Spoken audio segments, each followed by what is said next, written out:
Halo semuanya, balik lagi bareng gue Vian Rafe. Dan seperti biasa di video kali ini gue bakalan lanjutin alur cerita yang sebelumnya pernah gue upload. Dan gak kerasa juga gue udah sampai ke session 7-nya ya. Dan tanpa banyak basa-basi lagi, yuk kita langsung cek this out aja alur ceritanya.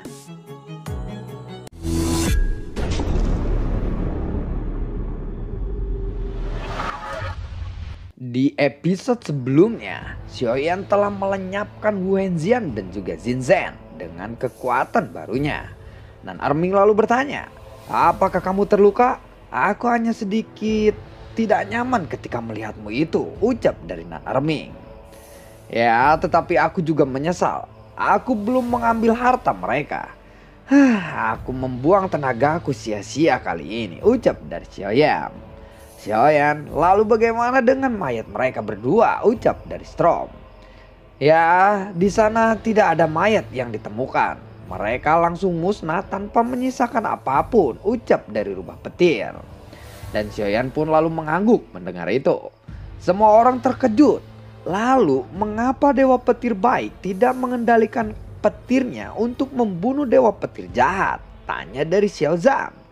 Dewa Petir jahat dengan Dewa Petir baik sebenarnya adalah satu orang. Jadi dia tidak bisa melukai dirinya dengan petir ini sendiri, ucap dari Lei Hu, yaitu rubah petir tersebut. Oh ya, aku masih belum tahu kenapa Dewa Petir jahat itu bisa muncul, tanya dari Xiaoyan. Lei Hu lalu berkata, bukankah Dewa Petir sudah memberitahumu sebelumnya? Itu semua karena Jing Wuye. Dia menanamkan benih ajaib pada Dewa Petir. Dan kemudian Dewa Petir jahat muncul setelah itu, ucap dari Lei Hu, yaitu rubah petir itu. Oh ya, aku pasti akan membalaskan dendam Dewa Petir kepadanya, ucap dari Xiaoyan. Aku harap kamu juga bisa membunuhnya. Tetapi kamu harus bisa lebih kuat dan lebih kuat lagi, ucap dari Lei Hu. Aku bisa mencapai Dausian dalam waktu 10.000 tahun. Dan aku yakin aku bisa menerobos level dewa, ucap dari Xiaoyan. Ya, lebih baik kamu jangan membual dulu. Sekarang aku akan menunjukkan kepadamu lingkungan sekitaran istana timur dan istana barat kuil Leiling ini, ucap dari Lei Hu. Baiklah kalau begitu, jawab dari Xiaoyan. Di aula Liling hanya ada tim Xiaoyan dan Hua Buyu dan juga Guandong yang tersisa. Jin Zhen dan juga Wu Henxian dari keluarga Jin telah dibunuh oleh Xiaoyan dengan petir barunya. Sementara keluarga Bai sudah pergi dari sini sebelumnya. Saat ini Bai Yuxi berdiri di atas kapalnya. Kuil Leiling sudah menghilang dari pandangannya. Dan hingga sekarang dia masih belum melihat kapal keluarga Jin keluar dari kuil Leiling itu.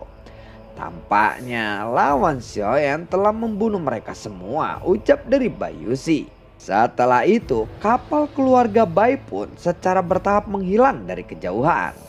Pada saat yang sama, di kuil Leiling, Lei Hu membawa Xiaoyan dan yang lainnya untuk berkeliling memperkenalkan lingkungan di kuil Leiling ini. Di sini, kita bisa mendengar suara air yang membengkakkan telinga dan sungai sumber gas emas mengalir di sini.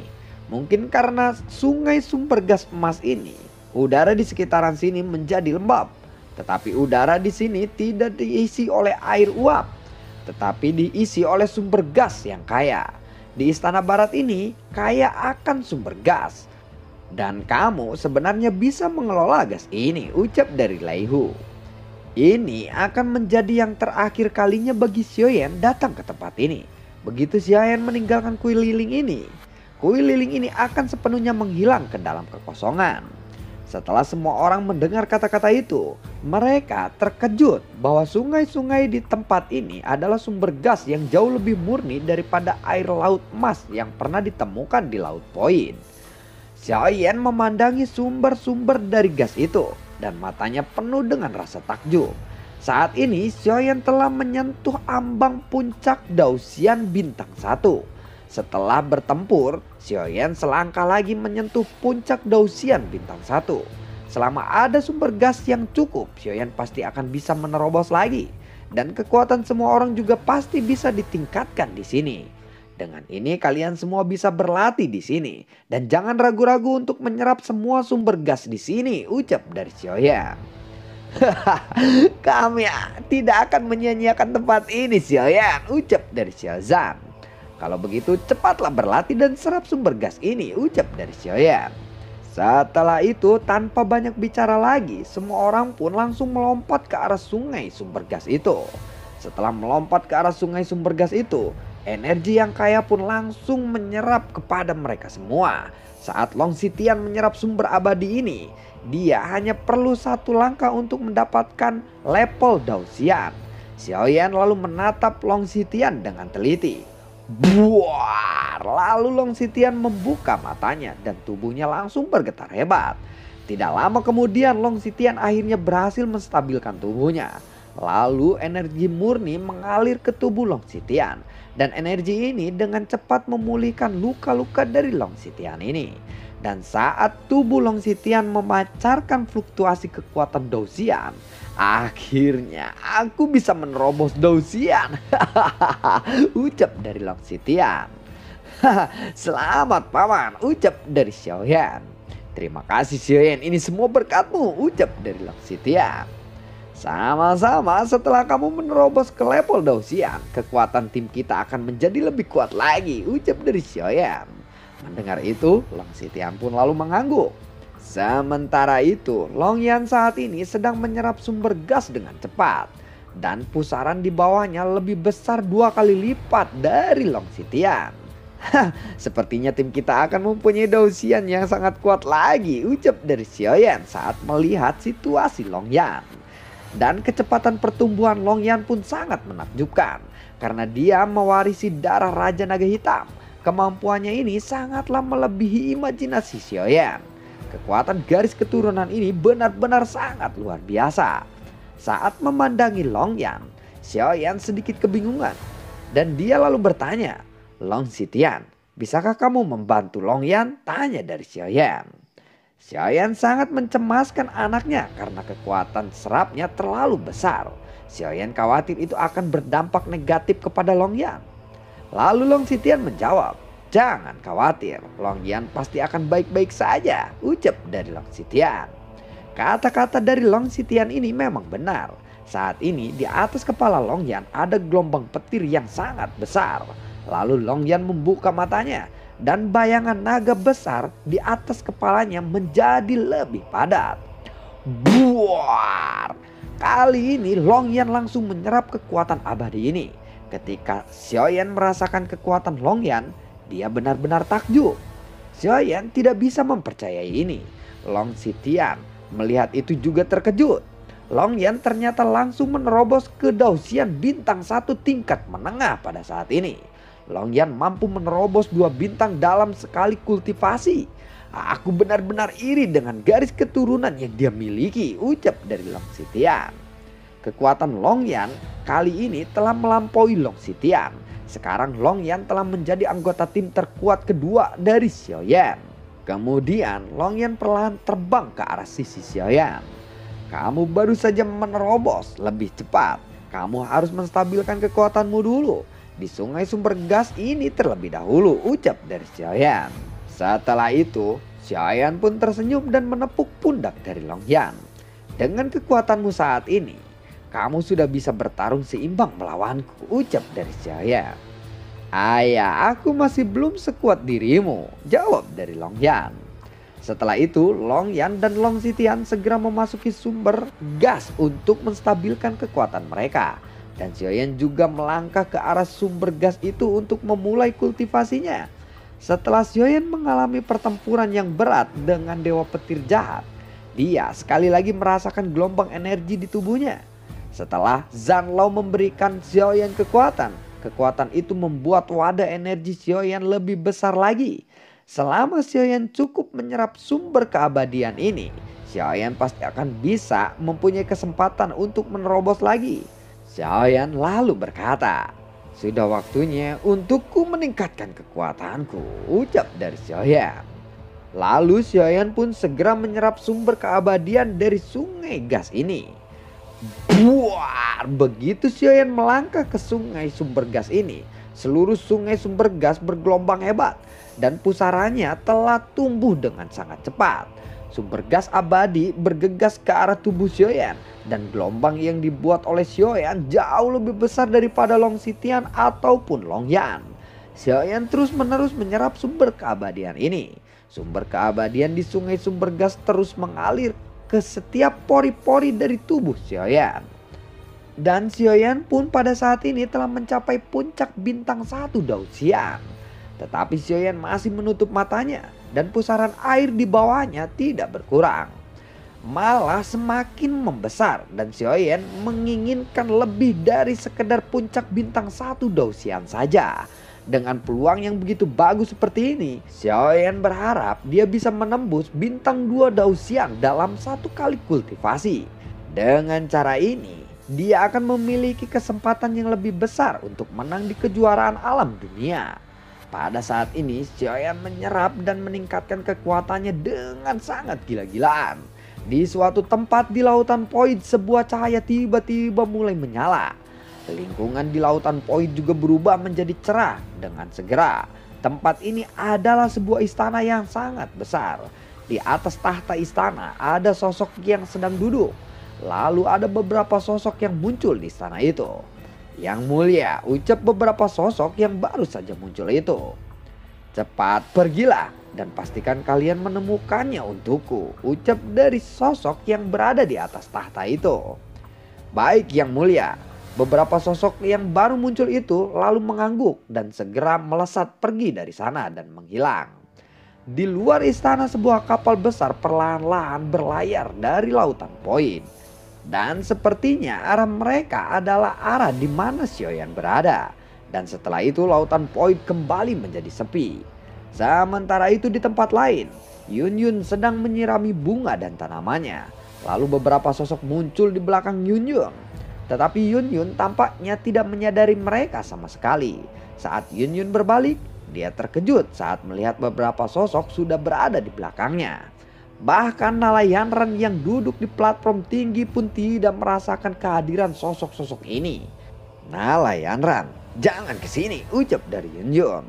Yun Yun langsung menatap ke arah sosok itu dengan dingin. Siapa kalian? Mengapa kalian tiba-tiba bisa masuk ke sini? Tanya dari Yun Yun. Beberapa sosok ini menggunakan jubah hitam dan mereka tetap diam tidak menjawab pertanyaan dari Yun Yun itu. Ikutlah kami. Salah satu dari sosok itu lalu perlahan berbicara. Sosok jubah hitam itu lalu bergerak dan langsung berada di belakang Yun Yun dengan sangat cepat. Bahkan Yun Yun tidak bisa dan punya waktu untuk merespon gerakan itu. Yun Yun langsung membeku. Dia ingin berbicara tetapi ternyata dia tidak bisa berkata apa-apa melihat kecepatannya yang begitu cepat. Detik berikutnya beberapa sosok langsung membawa Yun Yun pergi dari Huazong. Nalayanran lalu bergegas mendekati ke arah tempat Yun Yun berada. Namun Yun Yun sudah tidak ada di sana. Nalayanran pun sangat panik saat ini. Xiaoyan, sepertinya aku butuh bantuanmu lagi, ucap dari Nalayanran di dalam hatinya. Setelah itu dia terbang pergi dari Huangzhong dan mendatangi klan Xiao di Zhongzhou. Di aula klan Xiao, Nalayanran lalu membungkuk. Xiaozan lalu mendekatinya dan membantunya untuk berdiri. Nona Nalayanran, apa yang terjadi? Kenapa kamu tiba-tiba ada di sini? Tanya dari Xiaozan. Paman Xiaozan, Nona Yun Yun dalam bahaya, ucap dari Nalayanran. Ada apa dengan Yun Yun? Tanya dari Xiaozan. Paman Xiaozan, apakah Xiaoyan ada di sini? Tanya dari Nalayanran. Xiaoyan tidak ada di sini. Dia sudah lama pergi meninggalkan benua ini. Apa yang terjadi kepada Yun Yun? Tanya dari Xiaozan. Paman, aku sendiri tidak tahu apa yang terjadi. Saat aku dengan guru sedang menyirami bunga seperti biasanya, tiba-tiba sekelompok orang muncul dan mereka semua menggunakan jubah hitam. Aku juga tidak tahu kekuatan mereka dan guru telah dibawa pergi oleh mereka, jawab dari Nalayanran. Apa? Itu sepertinya agak rumit. Jangan khawatir, aku akan mengirim seseorang untuk menyelidikinya. Aku khawatir itu mereka adalah orang-orang yang sangat kuat, ucap dari Xiaozan. Lalu Xiaozan pun berjalan keluar dari aula Xiao dan memanggil seseorang untuk mengurus Nalayanran. Sementara itu di tempat yang lain, ada beberapa sosok yang sedang berdiri di kota Qiansan dan museum medis Xiao Yixian atau dokter peri kecil. Saat ini dokter peri kecil telah menerobos ke Daodi. Seperti yang dialami Yun Yun, dia juga telah dibawa pergi secara paksa kali ini. Xiao Zhan juga telah membawa orang-orang Xiao ke arah Wangzhong. Tetapi dia tidak menemukan petunjuk apapun di sana. Hingga akhirnya Xiao Xuan, Xiao Xiao dan juga Xiao Li pun ikut membantunya. Xiao Xiao dan juga Xiao Li sama-sama menguasai daratan ini. Dan mereka bisa mendeteksi hal-hal yang tidak bisa dirasakan oleh orang lain. Adik, apakah kamu merasakan sesuatu yang aneh? Tanya dari Xiao Xiao kepada Xiao Lin. Ya, ada atmosfer halus yang berfluktuasi. Tetapi aku khawatir kekuatannya berada di atasku dan juga kakak, ucap dari Xiao Lin. Kekuatan ini memang melebihi kekuatan kalian. Masalah ini sepertinya akan sangat rumit. Di benua ini, apakah masih ada seseorang yang sangat kuat? Tanya dari Xiao Xuan. Lur Xiao Xuan, sebelum ayahku pergi, dia sudah menjelajahi benua ini. Meskipun benua ini memiliki lebih banyak benua dan lautan, kekuatannya secara umum relatif rendah. Dan tidak ada orang yang lebih kuat darinya saat itu, ucap dari Xiao Lin. Jika demikian, mungkin ini adalah ulah dari orang-orang kuat dari dunia lain. Tetapi masalahnya kita sama sekali tidak bisa merasakan kekuatannya. Dan kenapa dia menculik para wanita yang berkekuatan rendah seperti itu? Ini benar-benar tidak masuk akal, ucap dari Xiao Xuan. Setelah itu, orang-orang Xiao tiba-tiba datang. Lapor, dokter peri kecil dari kota Qiansan juga telah diculik oleh mereka. Pada saat ini orang-orang Xiao datang dengan cepat untuk melaporkan hal tersebut. Xiao Xuan, Xiao Xiao, dan juga Xiao Li pun saling melirik. Mereka segera bergegas ke kota Qiansan. Hilangnya dokter peri kecil yang tiba-tiba telah membuat kota Qiansan menjadi mencekam. Ketika Xiao Xuan tiba di sana, lagi-lagi dia tidak bisa menemukan petunjuk di sana. Kenapa mereka juga menculik dokter peri kecil? Apa yang sebenarnya mereka inginkan? Tanya dari Xiao Xiao. Xiao Xiao dan juga Xiao Li tidak punya petunjuk lain atas ini. Xiao Xuan lalu berkata, yang aku tahu, Yun Yun dan juga dokter peri kecil sama-sama memiliki hubungan yang dekat dengan Xiao Yan, ucap dari Xiao Xuan. Apakah mereka adalah musuh ayah? Mungkin itu untuk membalas dendam kepada ayah. Mereka menculik Nona Yun Yun dan juga dokter peri kecil, ucap dari Xiao Xiao. Namun Xiao Xuan menggelengkan kepalanya saat mendengar ini. Jika mereka adalah musuh Xiao Yan, seharusnya pilihan pertama mereka adalah kalian. Yang jadi misteri adalah kenapa mereka malah memilih Yun Yun dan juga dokter peri kecil untuk diculik. Xiao Xuan terus mencoba untuk menganalisa situasi ini. Setelah mendengarkan analisa dari Xiao Xuan, maka masalah ini menjadi semakin aneh. Siapa orang yang menangkap Yun Yun dan juga dokter peri kecil itu? Lalu apa tujuan mereka? Pertanyaan ini berputar-putar di hati setiap orang untuk waktu yang sangat lama. Setelah itu, klan Xiao mengirim banyak orang untuk mencari tahu keberadaan Yun Yun dan juga dokter peri kecil. Tetapi mereka tidak pernah dapat kabar apapun. Yun Yun dan juga dokter peri kecil telah menghilang dan tanpa adanya jejak sedikit pun. Sementara itu beralih lagi di kuil petir. Langit sedang ditutupi dengan awan yang tebal pada saat ini. Dan di bawah pusaran awan hitam, seluruh sungai sumber gas telah menjadi pusaran yang sangat besar. Dan di pusaran itu ada sosok Xiao Yan yang sedang duduk di tengahnya. Dan lalu bagaimanakah kelanjutan ceritanya? Akankah Xiao Yan bisa berhasil menerobos ke bintang 2 Dao Xian? Dan siapakah sosok yang telah menculik Yun Yun dan juga dokter peri kecil? Nantikan konten gue berikutnya dan semoga sehat selalu untuk kalian.